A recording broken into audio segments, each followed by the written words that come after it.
नमस्कार, आप देख रहे हैं वीके न्यूज। मैं हूं सुनील राउत। महाराष्ट्र में जो 3 पहियों वाली सरकार चल रही है उसमें फिर से खटपट शुरू हो गई है और इस खटपट की जड़ में वही कुर्सी है जिसके लिए ये विचारधाराओं को छोड़कर एक टेबल पर आए हैं। दरअसल महाराष्ट्र में अब जो सत्ता में साझीदार है वही आमने सामने आ गए हैं और कांग्रेस मुख्यमंत्री उद्धव ठाकरे को आंख दिखा रही है।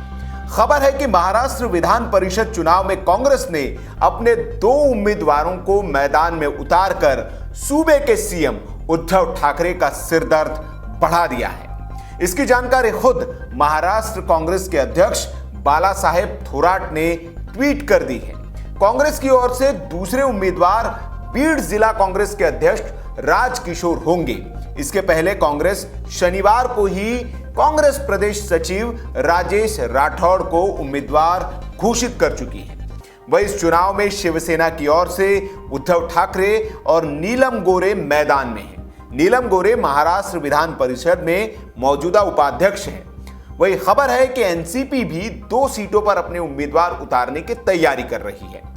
बीजेपी की बात करें तो उसने प्रवीण दड़के, गोपीचंद पडलकर, अजित गोपछड़े और रणजीत सिंह पाटिल को उम्मीदवार बनाया है। महाराष्ट्र में विधान परिषद की 9 सीटों पर चुनाव होने हैं, जिनमें आंकड़ों के हिसाब से 4 पर बीजेपी की जीत तय मानी जा रही है। मतलब महाविकास आघाड़ी में शामिल 3 बड़े दलों शिवसेना, कांग्रेस और एनसीपी के लिए 5 सीटें ही बचती हैं। पहले खबर थी कि एनसीपी और शिवसेना 2-2 सीटों पर अपने उम्मीदवार उतारेगी और कांग्रेस 1 पर, लेकिन कांग्रेस ने दूसरी सीट पर भी अपना उम्मीदवार उतारकर शिवसेना को आंख दिखा दी है, क्योंकि कांग्रेस चाहती है कि शिवसेना सिर्फ 1 सीट पर ही उम्मीदवार उतारे। लेकिन सीटों का गणित देखें तो कांग्रेस के पास सबसे कम सीटें हैं, इसलिए उसे महाविकास आघाड़ी में 1 सीट देने पर सहमति बनी थी। जाहिर है अब 9 सीटों के लिए 10 उम्मीदवार उतारेंगे तो चुनाव होगा और चुनाव हुआ तो किसी एक की हार तय है और चुनाव होंगे तो सीएम उद्धव ठाकरे के निर्विरोध चुने जाने के अरमानों पर भी पानी फिरना तय है। महाराष्ट्र में 9 विधान परिषद की सीटों के लिए 21 मई को चुनाव होने हैं। इस चुनाव के लिए महाराष्ट्र विधानसभा के 288 सदस्य वोट करेंगे।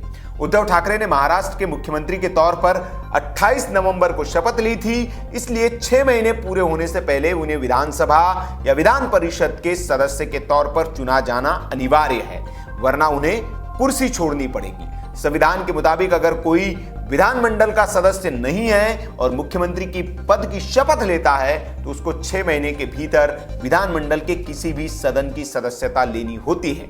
ऐसा नहीं करने पर मुख्यमंत्री की कुर्सी चली जाती है। अब एनसीपी भी महाराष्ट्र विधान परिषद चुनाव में 2 उम्मीदवारों का ऐलान कर देती है तो 10 प्रत्याशी चुनाव मैदान में होंगे और इसके बाद वोटिंग होगी।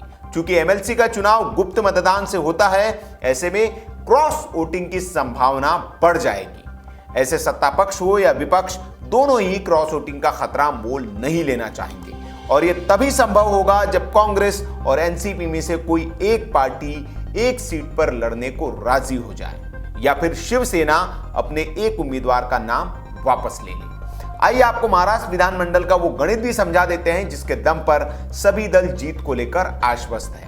महाराष्ट्र विधानसभा में कुल 288 सदस्य हैं। इनमें से सत्ताधारी महाविकास आघाड़ी के पास 170 विधायकों का समर्थन है, जिसमें शिवसेना के 56, एनसीपी के 54 और कांग्रेस के 44 विधायक शामिल हैं। इसके अलावा 16 अन्य विधायक हैं जिनका भी समर्थन सरकार को मिला है।